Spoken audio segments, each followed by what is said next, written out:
اعوذ باللہ السمیع العلیم من الشیطان اللعین الرجیم بسم اللہ الرحمن الرحیم الحمد للہ رب العالمین والصلاة والسلام علی سیدنا و نبینا و شفیعنا بالقاسم محمد صلوات بھیجا وآلہ الطیبین الطاہرین المعصومین ولعنۃ اللہ علی اعدائہم اجمعین من یومنا ھذا الی یوم الدین اما بعد فقد قال اللہ سبحانہ تبارک و تعالی فی کتابہ المبین وہو اصدق الصادقین بسم اللہ الرحمن الرحیم ان الدین عند اللہ الاسلام صلوات بھیج دے محمد آل محمد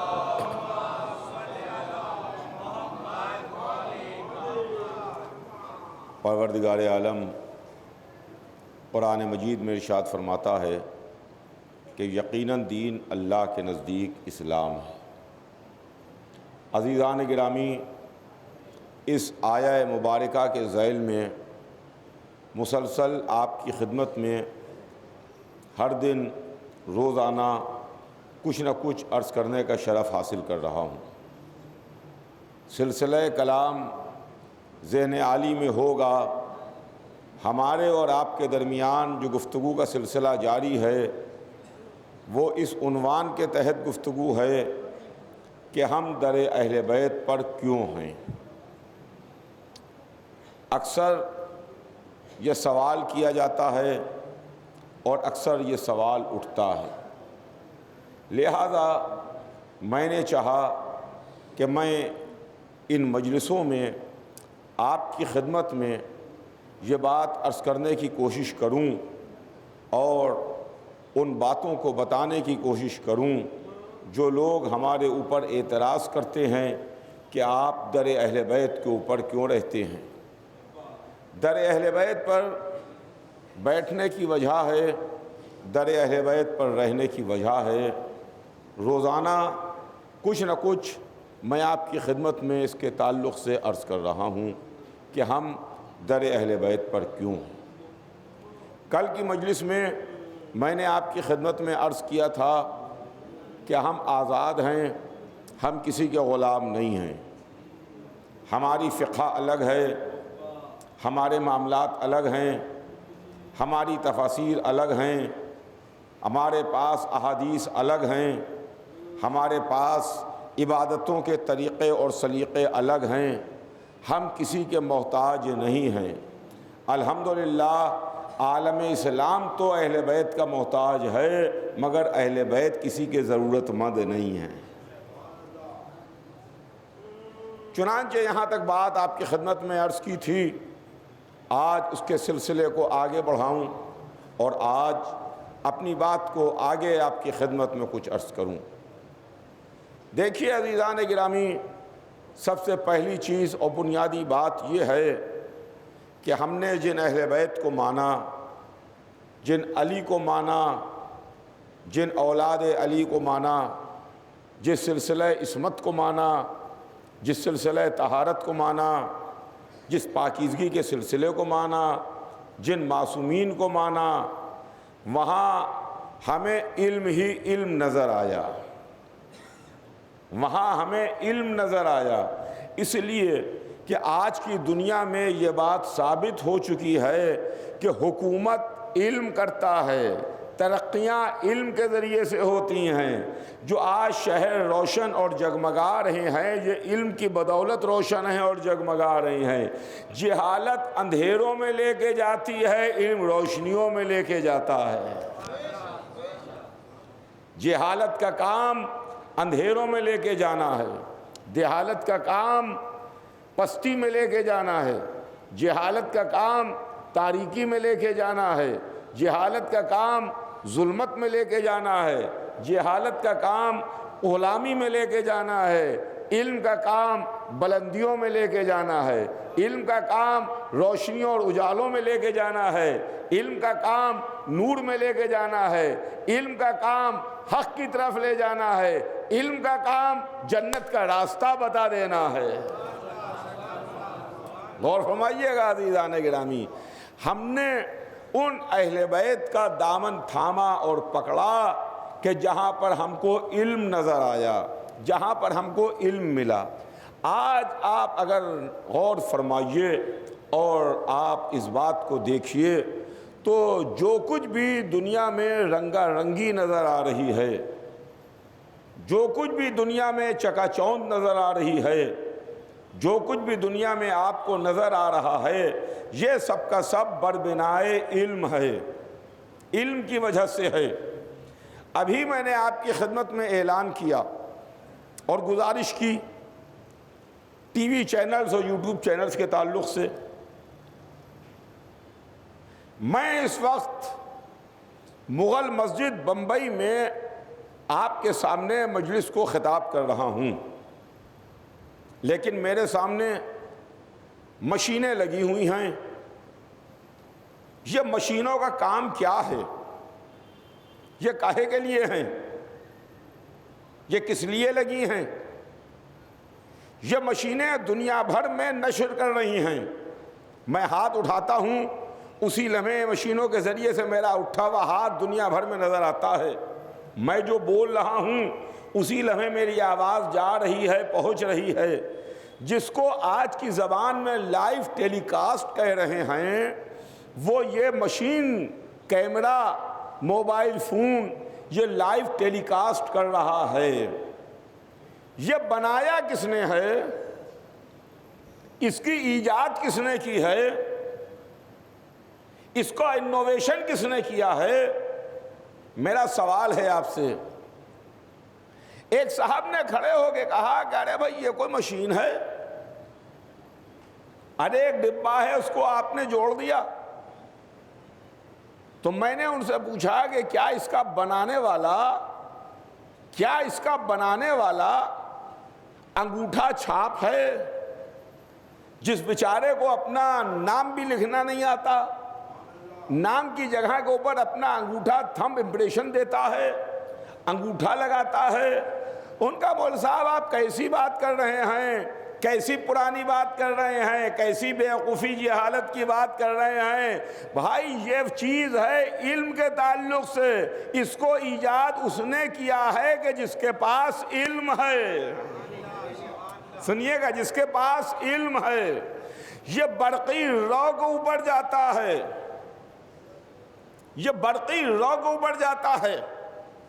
آپ دیکھیں ایک تار ہے جو اس میں سے نکلا ہے، اور کبھی کبھی کچھ ڈیوائسز ایسی ہیں کہ جس میں تار کی بھی ضرورت نہیں ہے۔ ایک چھوٹی سی کھلونا ہے، چھوٹا سا، وہ سامنے رکھا ہوا ہے اور اس کے علاوہ کچھ نظر نہیں آ رہا ہے، کوئی تار نہیں ہے، کوئی کنیکشن نہیں ہے، کچھ بھی کھنچ کے نہیں جا رہا ہے، مگر یہ ہماری تصویر پہنچا رہا ہے، یہ ہماری آواز پہنچا رہا ہے، ہمارا لہجہ پہنچا رہا ہے، ہماری آواز پہنچا رہا ہے، ہمارا انداز پہنچا رہا ہے، ہماری صورت پہنچا رہا ہے۔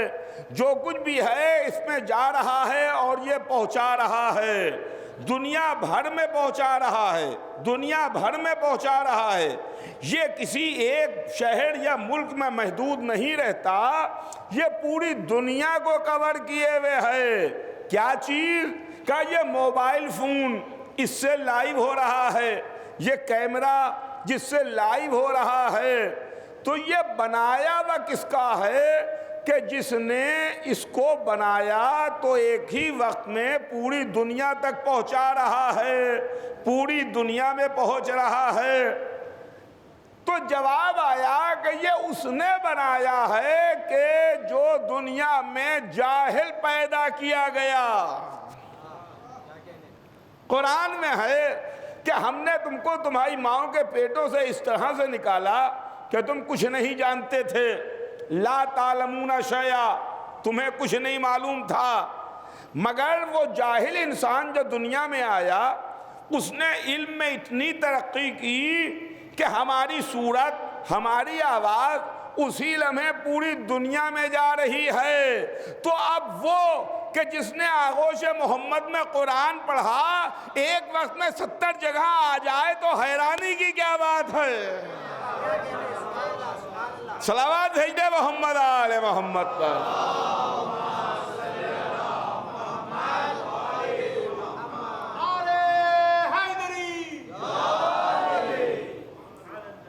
آج کچھ ناسمجھ، آج کچھ بے وقوف، آج کچھ عقل کے اندھے یہ کہتے ہیں کہ صاحب کیسے علی ایک وقت میں 10 جگہ پہنچ جاتے ہیں۔ دنیا بھر میں لوگ علی کو مدد کے لیے آواز دیتے ہیں اور پکارتے ہیں۔ کسی کے بمبئی میں ٹھوکر لگی، اس نے وہاں کہا یا علی۔ اسی وقت میں کوئی لکھنؤ میں گر رہا تھا، اس نے پکارا یا علی۔ اسی وقت میں کسی نے یورپ میں آواز دی، کسی نے امریکہ میں آواز دی، کسی نے گلف میں آواز دی، کسی نے عراق میں پکارا، کسی نے ایران میں پکارا۔ اس گلوب پر جہاں جہاں آبادی ہے ایک ہی لمحے میں آواز دی جا رہی ہے، ایک ہی لمحے میں ہر ایک کی مدد ہو رہی ہے، ایک ہی لمحے میں علی کی مدد ہو رہی ہے، ایک ہی لمحے میں علی جا رہے ہیں۔ ایسا تو نہیں ہے کہ ہم نے ابھی آواز دی ہے مدد کے لیے، ٹھوکر لگی ہے، 5 منٹ کے بعد ہم سنبھلیں گے، 5 منٹ کے بعد ہم سنبھلیں گے۔ جیسے ہی ٹھوکر لگی، گرنے لگے، آواز دی، پکارا یا علی، فوراً علی مدد کے لیے آ گئے، فوراً اسی لمحے مدد کے واسطے آ گئے۔ ان کا ہماری سمجھ میں نہیں آتا کیسے آ گئے۔ بھیا اپنی سمجھ کو سدھاریے، ہر چیز میں سدھار ہوتا ہے، ہر چیز میں امپرومنٹ ہوتا ہے۔ تو جب ہر چیز میں سدھار ہو سکتا ہے تو آپ کے ذہن عالی میں سدھار کیوں نہیں ہو سکتا؟ توجہ چاہوں گا عزیزان گرامی، آپ کے ذہن عالی میں سدھار کیوں نہیں ہو سکتا؟ آپ کو علی کا ایک وقت میں 10 جگہ پہنچنا سمجھ میں نہیں آیا، 10 جگہ پہنچنا سمجھ میں نہیں آیا، مگر علی کو جو آواز دیتے ہیں تو جو علی کو مانتے ہیں، مشکل کشا مانتے ہیں، جانتے ہیں کہ علی مدد کو آئیں گے، وہی تو علی کو آواز دیتے ہیں نا۔ علی کے چاہنے والے علی کو بلاتے ہیں۔ آپ شیعہ ہیں، آپ ہی تو علی کو آواز دیجیے گا۔ کوئی علی سے عقیدت و محبت رکھتا ہے، وہ جانتا ہے کہ علی مدد کو آتے ہیں، وہ مشکل میں پھنسا، وہ پریشانی میں گرفتار ہوا، اس نے مدد کے لیے علی کو آواز دی، اس نے مدد کے لیے علی کو پکارا۔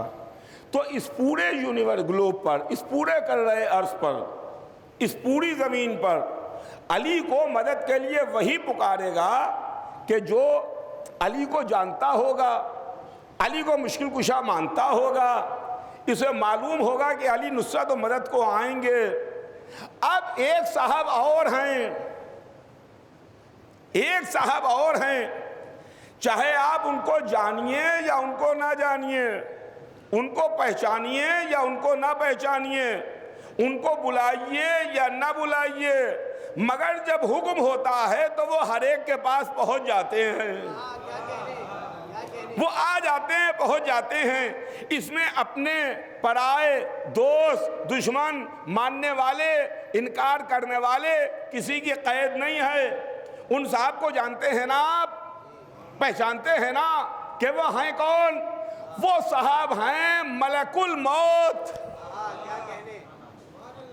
چاہے آپ کے ان کے تعلقات اچھے ہوں چاہے خراب ہوں، چاہے ان سے دوستی ہو چاہے دشمنی ہو، چاہے آپ ان کو پہچانتے ہوں یا نہ پہچانتے ہوں، مگر جب ان کو اپنا کام کرنا ہوگا تو وہ آپ کے پاس آ جائیں گے، اور ہر ایک کی روح وہی قبض کرتے ہیں۔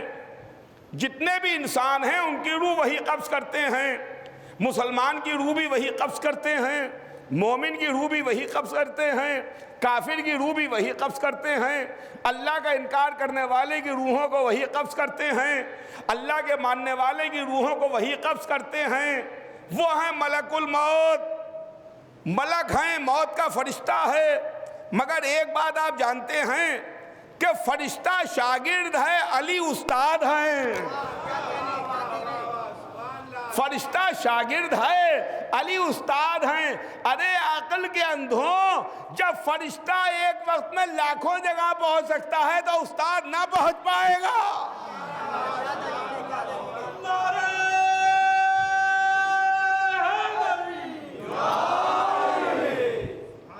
ایک صلوات بھیج دے محمد آل محمد پر۔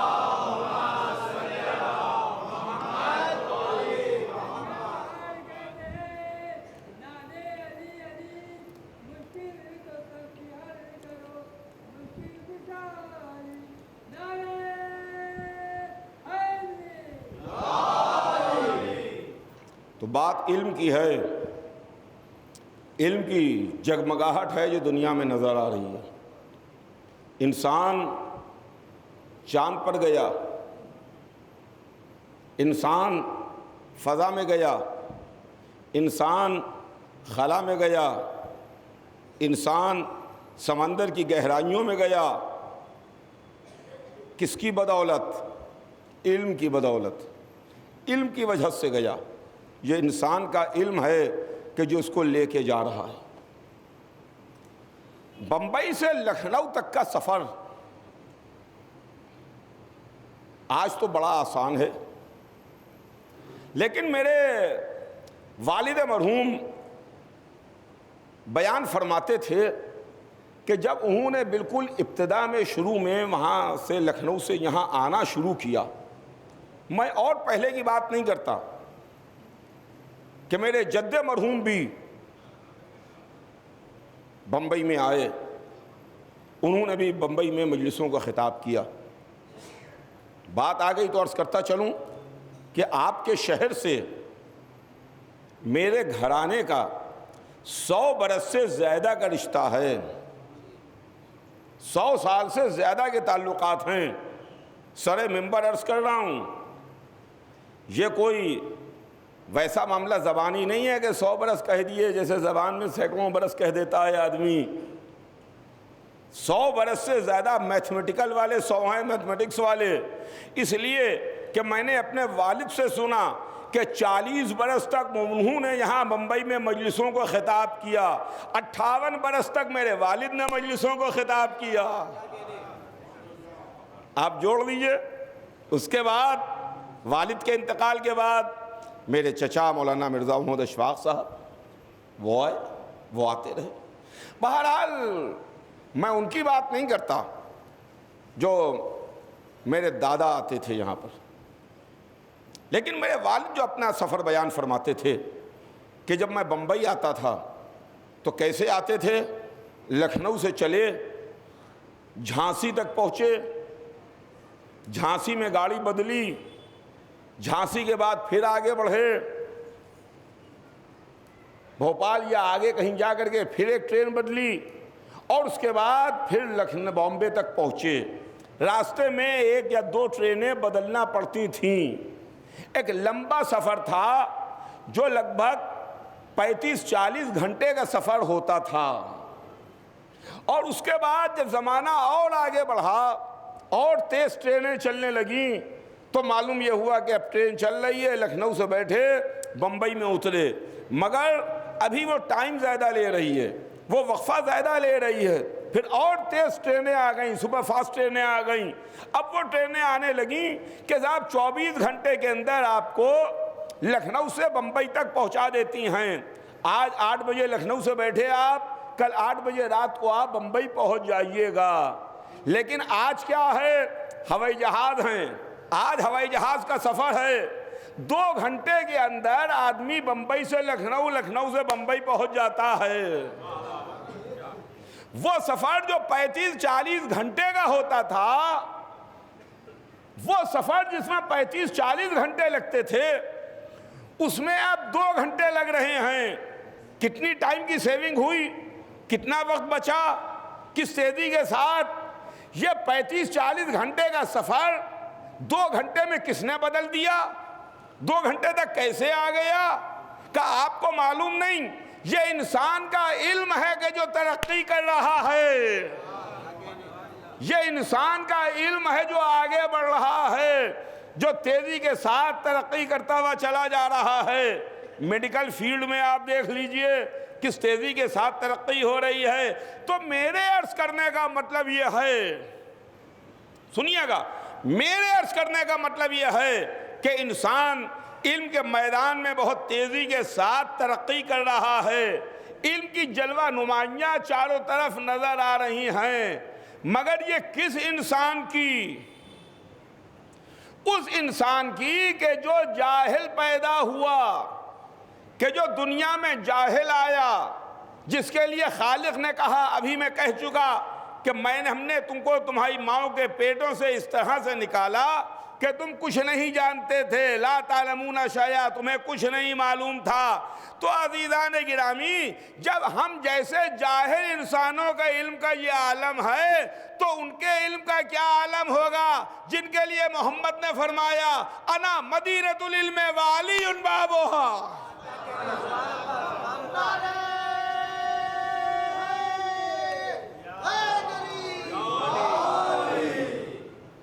میں علم کا شہر ہوں، علی اس کا دروازہ ہیں۔ اور اس کے بعد فرماتے ہیں، حدیث آگے بڑھتی ہے، من اراد العلم فلیات الباب، جسے علم کی تلاش ہو وہ دروازے تک آئے۔ رسول اللہ نے راستہ بتا دیا، راستہ بتا دیا کہ میں علم کا شہر ہوں، علی اس کا دروازہ ہیں، علی دروازہ ہیں۔ جس کو علم کی تلاش ہو وہ دروازے پر آئے، دروازے سے آئے، یعنی دروازے کے ذریعے سے آؤ گے تو تمہیں علم ملے گا، اور اگر دروازہ چھوڑ کے آ گئے۔ اب عزیزان گرامی، اس کے آگے میں آپ کی خدمت میں کچھ نہیں عرض کروں گا، خالی اشارہ کرتا ہوا آگے بڑھ جاؤں گا۔ اشارہ کرنا میرا کام ہے، سمجھنا آپ کا کام ہے۔ میں اشارہ کروں گا، سمجھیں گے آپ، اس لیے کہ دیکھیے شہر ہے، میں علم کا شہر ہوں۔ شہر کی حیثیت اور ہوتی ہے، گھر کی حیثیت اور ہوتی ہے۔ شہر اور ہے، گھر اور ہوتا ہے، دونوں میں فرق ہے۔ آپ جہاں رہتے ہیں وہ آپ کا گھر ہے، آپ کا گھر جہاں ہے وہ شہر ہے۔ سنیے گا، آپ کا گھر جہاں ہے وہ شہر ہے۔ گھر کی ساخت و بناوٹ اور ہے، شہر کی ساختیں و بناوٹیں اور ہیں۔ اب آج تو ویسے شہر رہے نہیں، لیکن پہلے کے زمانے میں جو پرانے شہر ہوا کرتے تھے اس کے اندر شہر میں فصیلیں ہوتی تھیں اور شہر کے دروازے ہوتے تھے، شہر میں داخلے کے واسطے شہر کے گیٹ ہوتے تھے۔ چنانچہ پرانے شہروں میں بھی آپ جائیے دیکھیے تو آپ کو مل جائے گا۔ دلی جانا آنا ہوتا ہے، آپ دلی میں جا کر کے دیکھ لیجئے، پرانی دلی میں داخلے کے لیے اس وقت کے زمانے میں جب مغل سلاطین تھے، داخلے کے لیے دروازے تھے، آج بھی وہ دروازے موجود ہیں۔ شہر تھا، شہر میں داخلے کے دروازے ہیں، لیکن گھر ہے۔ گھر میں کیا ہے؟ گھر میں دیواریں بھی ہوتی ہیں، گھر میں چھت بھی ہوتی ہے، گھر میں پرنالے بھی ہوتے ہیں کہ بارش ہو تو بارش کا پانی اس کے ذریعے سے نکل جائے۔ یہ گھر ہے کہ جس میں چھتیں بھی ہیں، دیواریں بھی ہیں، پرنالے بھی ہیں، دروازہ بھی ہے۔ لیکن شہر میں چھت نہیں ہوتی، شہر میں چھت نہیں ہوتی، شہر میں پرنالے نہیں ہوتے، شہر کا دروازہ ہوتا ہے اور اندر سٹی ہوتا ہے۔ رسول نے یہ نہیں کہا کہ میں علم کا گھر ہوں، میں علم کا شہر ہوں، اس لیے کہ بہتیرے کچھ ایسے تھے جن کو تاریخ نے بتا دیا کہ یہ فلاں جو ہیں وہ شہر کی دیوار ہیں، فلاں شہر کی چھت ہیں۔ ارے کوئی عقل کے اندھوں کو جا کے بتائے گھر کی چھت ہوتی ہے، شہر میں چھت نہیں ہوتی ہے۔ صلوات بھیج دے محمد آل محمد پر۔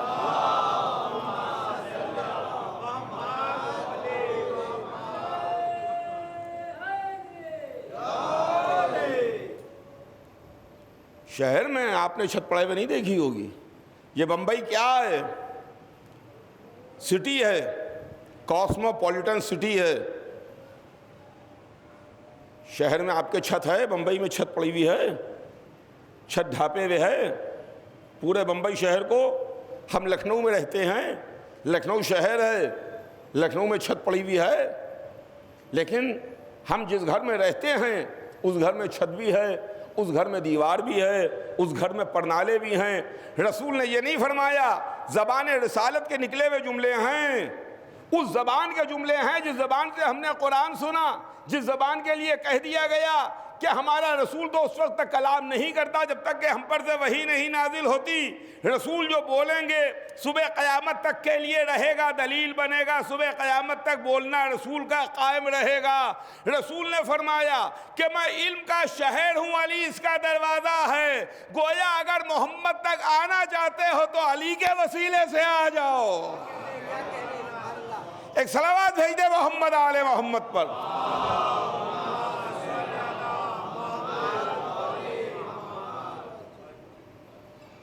علی کو علم کا دروازہ بتایا، اپنے کو علم کا شہر بتایا کہ میں علم کا شہر ہوں، علی اس کا دروازہ ہے۔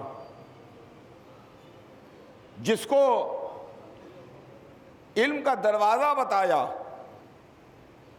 اس نے منبر کوفہ پر آ کے دعویٰ علم کیا۔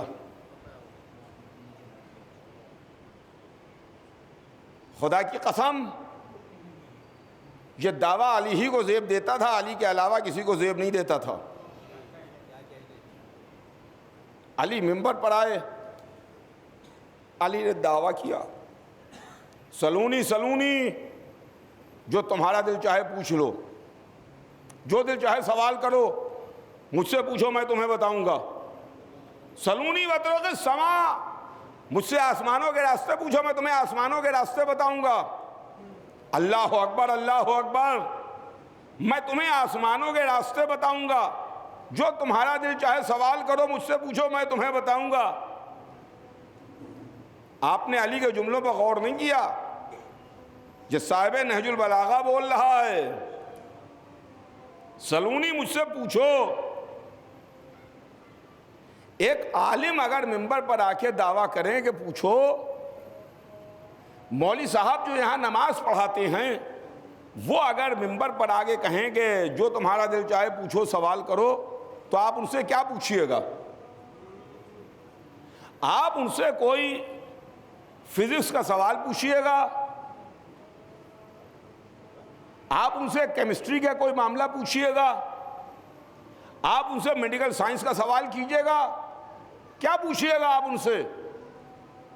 انہوں نے آگے منبر پر کہا مولوی صاحب نے کہ مجھ سے پوچھئے آپ، تو آپ ان سے کوئی مسئلہ پوچھئے گا، کوئی دین مذہب کی بات پوچھئے گا، کسی قرآن کی آیت کے بارے میں پوچھئے گا، تفسیر کے بارے میں پوچھئے گا، کوئی مسئلہ پوچھئے گا، نماز کے بارے میں پوچھئے گا، روزے کے بارے میں پوچھئے گا، مذہب کے بارے میں پوچھئے گا، اسلام کے بارے میں پوچھئے گا نا۔ اس کے علاوہ تو آپ ان سے نہیں پوچھئے گا۔ یہ تو نہیں پوچھئے گا کہ صاحب یہ فزکس کی کیا معاملات ہیں ہمیں بتائیے، میتھمیٹکس کے معاملات کیا ہیں آپ ہمیں بتائیے، میڈیکل سائنس، انجینئرنگ، وکالت، اس کے متعلق نہیں پوچھئے گا۔ اور اگر کوئی یونیورسٹی کا پروفیسر وہ آ کر کے آپ سے کہے مجھ سے پوچھو، تو آپ اس سے اس سبجیکٹ کے بارے میں پوچھئے گا جس کا وہ عالم ہے، پروفیسر ہے، پڑھاتا ہے۔ آپ ان سے قرآن کی آیت کے بارے میں نہیں پوچھئے گا، تفسیر کے بارے میں نہیں پوچھئے گا، حدیث کے بارے میں نہیں پوچھئے گا۔ تو یہ بات میرے عرض کرنے کا مطلب یہ ہے، میرا سینس یہ ہے کہ جو جس لائن کا آدمی ہوتا ہے اس سے اسی لائن کے متعلق سوال کیا جاتا ہے، لائن سے ہٹ کے سوال نہیں کیا جائے گا۔ اور اگر لائن سے ہٹ کے ٹریک سے الگ جا کر کے آپ سوال کیجئے گا تو فوراً لوگ آپ کا شانہ پکڑ لیں گے، آپ سے کہیں گے کیسا سوال کر رہے ہو، ارے یونیورسٹی کے پروفیسر ہیں، ان سے تم یہ مذہبی سوال کر رہے ہو، ارے یہ مولانا ہیں، عالم ہیں، ان سے تم دنیاوی سوال کر رہے ہو، کوئی مذہبی سوال کرو، فوراً شانہ پکڑ لیا جائے گا، فوراً بازو پکڑ لیا جائے گا، ٹریک سے ہٹ کے سوال کیا جائے گا۔ اگر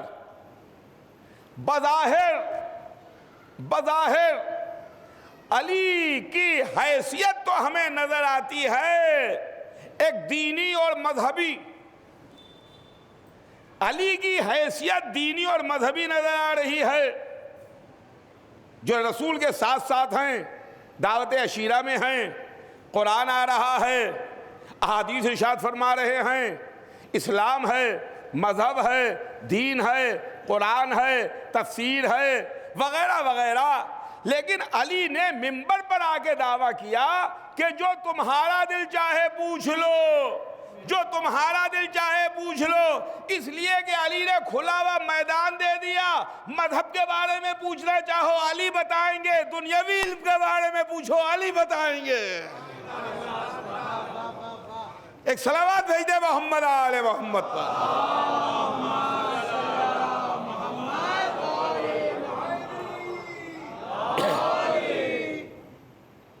کھلا ہوا میدان ہے، جو تمہارا دل چاہے پوچھو۔ لیکن یہ بدقسمتی نہیں ہے تو اور کیا ہے؟ یہ بدقسمتی نہیں ہے تو اور کیا ہے کہ دنیا نے علی سے نہیں پوچھا، علی کہتے رہے، علی اعلان کرتے رہے، علی دعویٰ کرتے رہے، علی کہتے رہے مجھ سے پوچھو، مگر کسی نے علی سے نہیں پوچھا۔ خیر چلیے، علی سے پوچھا نہیں پوچھا وہ لوگوں کی اپنی بدقسمتی ہے۔ ہم پیاسے تھے، سمندر ہمارے پاس سے گزر گیا، ہم اس سے سیراب نہیں ہو پائے۔ سمندر کے قصور نہیں ہے، ہمارے مقدر کا پھوٹا پن ہے نا، ہمارے مقدر کا پھوٹا پن ہے۔ بات یہیں پر ختم ہو جاتی تو ہمیں کوئی اعتراض نہ ہوتا۔ توجہ چاہوں گا عزیزان گرامی، بہت توجہ آپ کی، کہ اگر بات یہیں پر ختم ہو جاتی تو ہمیں کوئی اعتراض نہ ہوتا۔ بات آگے بڑھی، علی کے بعد ایک صاحب منبر پر آئے اور آ کر کے انہوں نے کہا کہ جو تمہارا دل چاہے سوال کرو میں تمہیں بتاؤں گا، جو تمہارا دل چاہے پوچھو میں تمہیں بتاؤں گا۔ مجھ میں اور علی میں کیا فرق ہے؟ جو دعویٰ علی نے کیا وہی دعویٰ میں کر رہا ہوں۔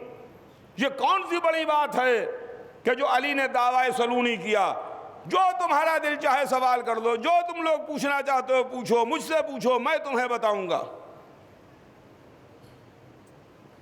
وہ دعویٰ جو علی پر ریب دیتا تھا وہ دعویٰ کیا، یہ میری شیروانی ہے، میں پہنے میں ہوں، یہ میرے جسم کی شیروانی ہے، میرے جسم پر فٹ ہے، میری ناپ کی شیروانی ہے، اگر آپ اس کو پہننے کی کوشش کیجئے گا تو آپ کے جسم پر فٹ نہ ہوگی۔ یہ شرٹ آپ پہنے میں ہے، کرتا آپ پہنے میں ہے، آپ کے جسم کے مطابق ہے، میں پہننے کی کوشش کروں تو میرے جسم پر فٹ نہ ہوگا۔ جو جس کی چیز ہوتی ہے اسی کے جسم پر فٹ ہوتی ہے۔ دعویٰ علی نے کیا، علی ہی کی ذات پر جا کے فٹ ہوتا ہے۔ سنیے گا، علی کی ذات پر جا کے فٹ ہوتا ہے۔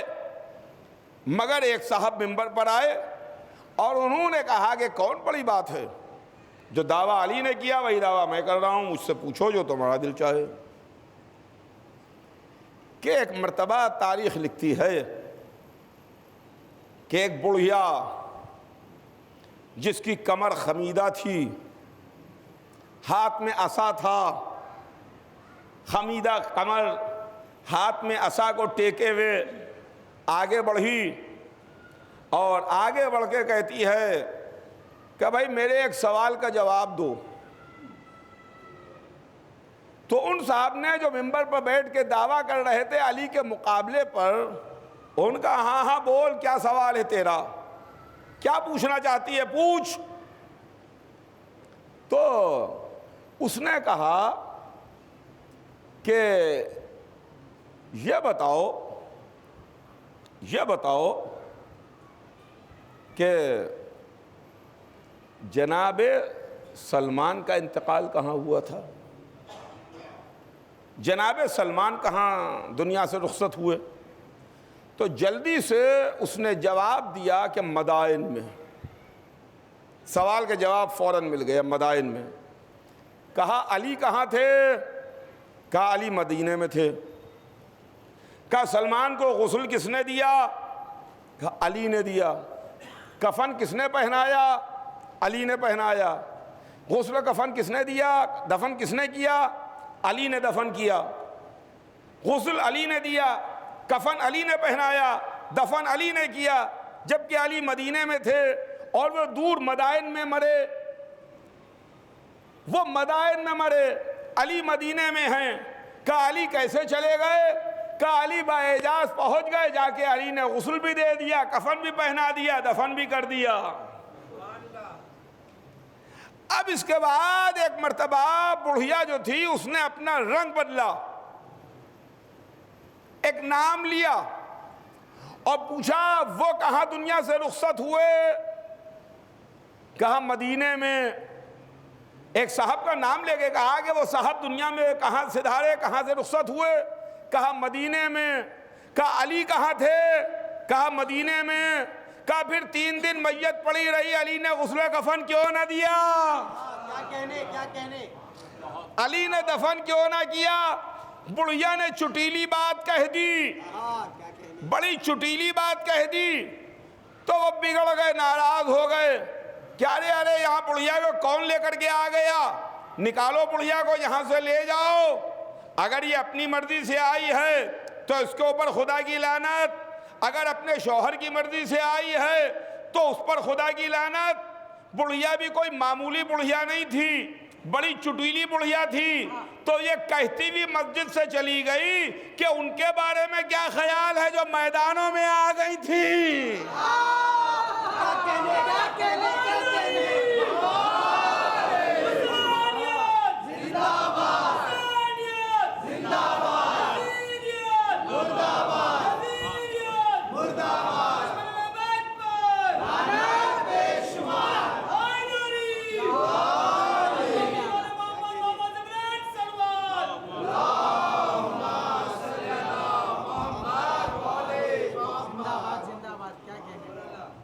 دعویٰ علی کا ہے، یہ علی نے دعویٰ کیا ہے، علی پر زیب دیتا ہے، اس کے علاوہ کسی پر زیب نہیں دیتا۔ جو جس کی چیز ہے اسی پر فٹ ہوتی ہے، اسی پر اچھی لگتی ہے، اسی پر اچھی لگتی ہے۔ 58 برس میرے والد نے اس منبر سے اس مسجد میں مجالس کو خطاب کیا۔ آپ سننے والے بڑی محبت سے آپ تشریف لاتے تھے، سنتے تھے۔ ان کے پڑھنے کا اپنا ایک انداز تھا، وہ عام فہم زبان میں، روزمرہ کی بولی جانے والی زبان میں واقعات اور مثالوں کے ذریعے سے مجلسیں پڑھتے تھے۔ اور یہ بات تو بچہ بچہ جانتا ہے، کہتا ہے کہ جو مثالوں کے ذریعے سے ایک بار مثال انہوں نے دی اور سمجھایا اور بچے تک کی سمجھ میں آ گئی ہے نا۔ اور اگر مان لیجئے کہ وہی میں کرنے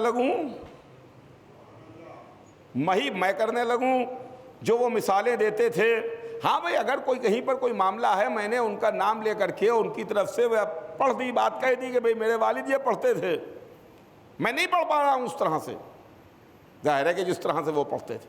لیکن اگر میں یہ کہوں کہ جس طرح انہوں نے مثالیں دیں، جس طریقے سے انہوں نے باتیں کیں، اسی طریقے سے میں کوشش کروں تو آپ مسکرائیں گے، آپ ہنسیں گے، آپ کہیں گے کیسی بات ہے، یہ انہی کے اوپر زیب دیتی تھی، تمہارے اوپر زیب نہیں دیتی۔ تو میرے کہنے کا مطلب یہ ہے جو چیز جس پر زیب دیتی ہے، جس کی ہوتی ہے، اسی پر اچھی لگتی ہے۔ منبر پر آ کے دعویٰ سلونی کرنا علی پر زیب دیتا ہے، غیر پر اچھا نہیں لگتا۔ صلوات بھیج دے محمد آل محمد پر۔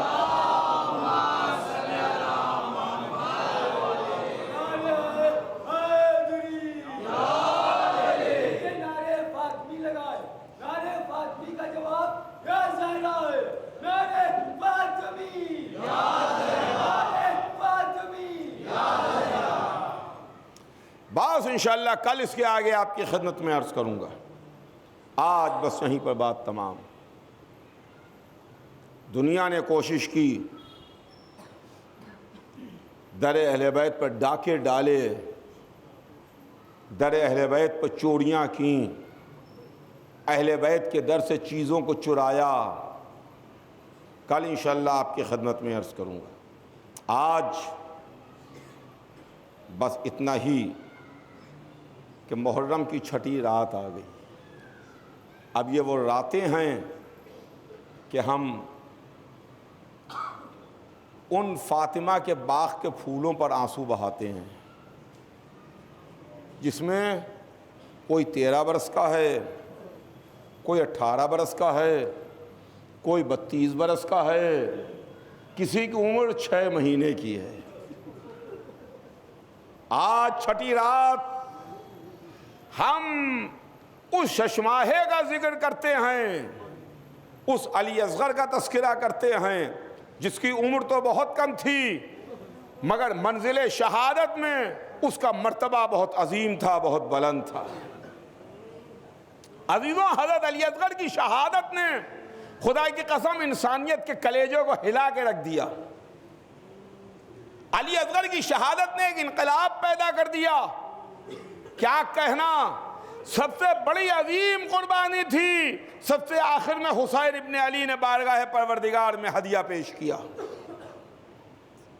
جب 13 برس کے قاسم کا لاشا آ چکا، عباس نہر پہ بازو کٹا کے سو چکے، علی اکبر سینے پہ برچھی کھا کے آرام کر چکے، اور نہ محمد کے لاشیں آ چکے، کوئی نہ تھا، نہ انصار تھے، نہ دل کے ٹکڑے تھے، نہ چاہنے والے تھے، کوئی نہ تھا.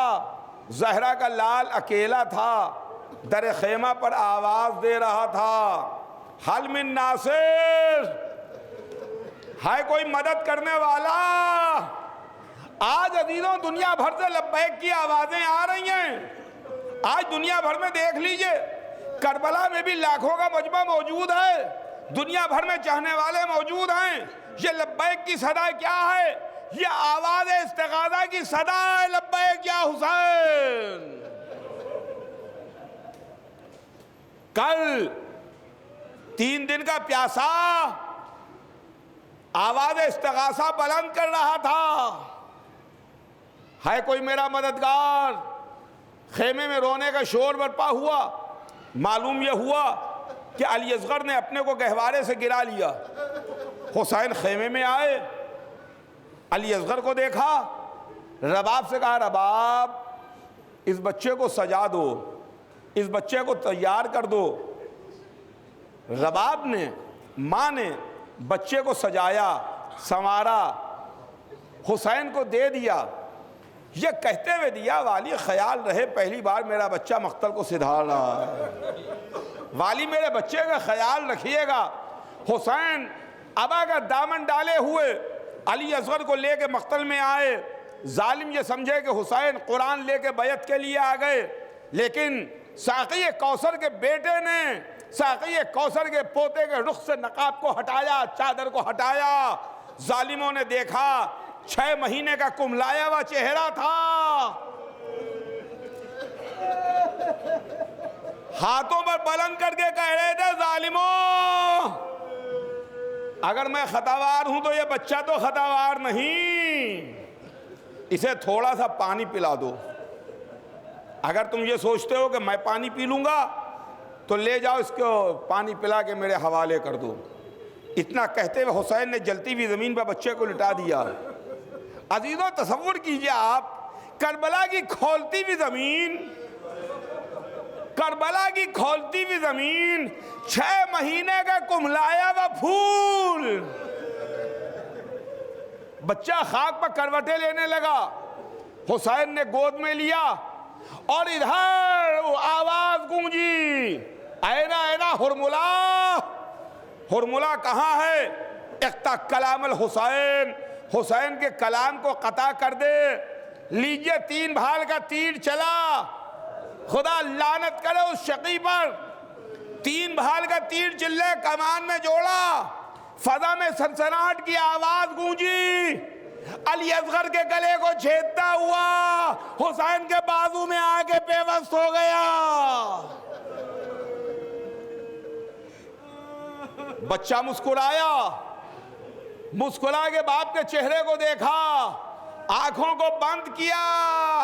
حسین نے چند قطرے لہو کے اپنے چہرے پر ملے، قسم خدا کی اپنے نانا سے روز محشر اسی عالم میں ملاقات کروں گا۔ ننھے سے بچے کی میت کلیجے سے لگائی، در خیمہ پر آئے، رباب علی اصغر آ گئے۔ ماں سے پہلے ننھی سکینہ نکلی، میرے بابا میرا بھائی پانی پی آیا۔ حسین کیا جواب دیتے؟ ابا کا دامن الٹا، اے بیٹی میں نے بہت کوشش کی، علی اصغر آب کوثر سے سیراب ہوئے ہیں، تیر کھا کے بچہ آیا ہے۔ والی اصغرا، والی اصغرا کی صدا ہے۔